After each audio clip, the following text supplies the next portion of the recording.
Hi, welcome to Derek Does. Today, we're doing this.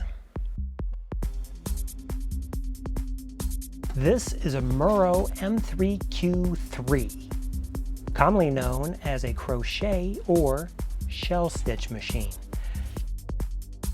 I got this little guy. This is actually probably my youngest sewing machine. I believe this is dates to either 1969 or 68.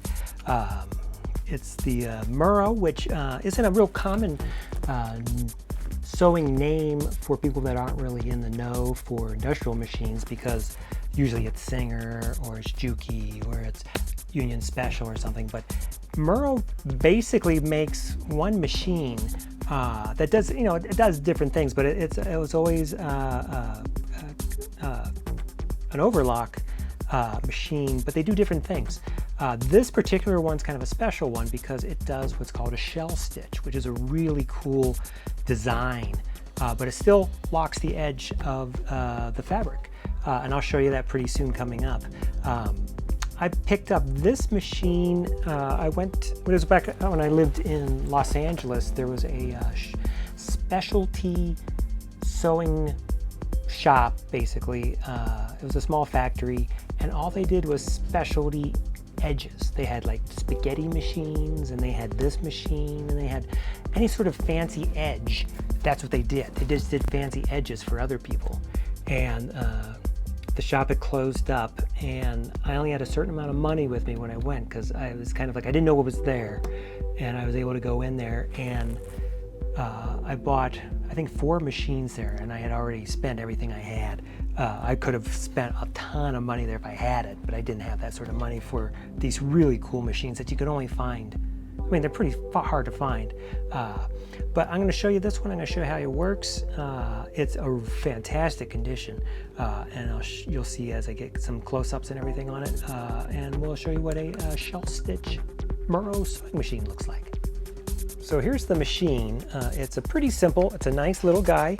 The newer ones are gray. The ones, and I do have an older Merrow, but it's not the special machine. It's just a regular for like patches and things like that. That's black. But they really haven't changed the design that much over the years.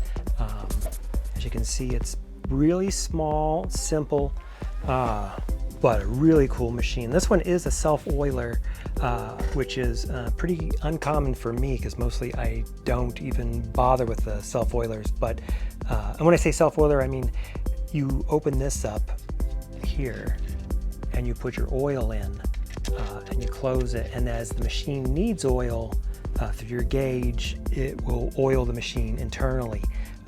Normally in most of my machines you would not do that. They would just have little holes like you saw in my previous ones that you drop your oil into it. It's really easy to access. Basically, you have 2 tensions here, and this runs down and this runs to here, and then you have one back here, and that tension runs for the needle. It's a really simple machine. It also has a knife here. There's a built-in cutter, and then when you need to access stuff, this just slides away, and then you can even raise this whole unit by pushing this up. You push it up, and it slides out of the way, and then you can get down to the needles if you need to thread it, things along that nature, which is kind of handy. And that just closes up, and that closes up. So let's throw some material on this. I'm going to just throw some denim, and you can see what a shell stitch is. All right, so we're going to flip this around. And again, this is the underside of the fabric.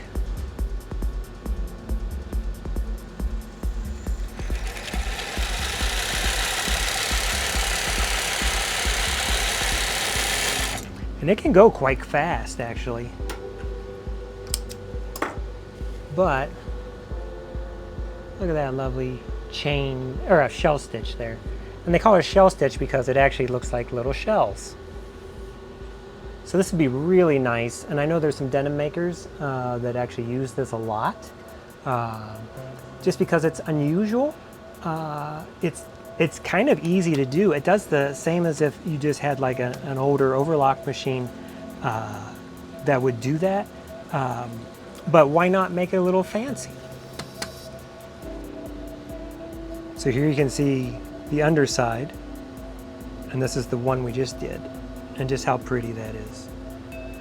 And this machine can just go and go and go and go, because as long as you have big cores going, there's no bobbins. It'll just keep sewing and sewing and sewing.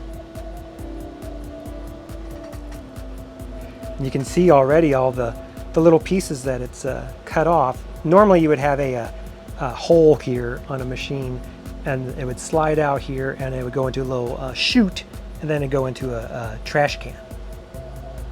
So this again is the Merrow M3Q3. Now one thing I did, I picked up an actual vintage to this machine parts book, and I'll get into another episode where I'll show you my parts book collection, because these things are fantastic, because they show you like every piece you're going to need, because so many times you'll pick up an old machine and something will happen. Like I have a couple of machines and I'm waiting for some parts already, but you don't know what the parts are because sometimes they get broken or they're missing. But you get the books and you can look up what you need. And this particular one actually shows you how to put everything together. They're just really great, and if you're a nerd with these vintage sewing machines, you'll actually enjoy just reading them. A couple times I've just looked through stuff and I'll see a machine that I didn't know existed, and I go looking for it because I thought, wow, what a cool machine. Well, if you like this Merrow, get one if you can. They're not cheap. If you're lucky, maybe get one for $500, but you're gonna probably spend about $1,000 to $1,500 for one of these. So it's not a cheap machine for just everybody, but if you're lucky, maybe you can find one for $100. Maybe someone doesn't know what that number means, because the other Merrows they make is expensive. So if you like this, please subscribe, click you like it, leave a comment if you have one. If you have an older one, I like to see those too, because this isn't just a 1960s design. They came up with this back in the 30s and 40s.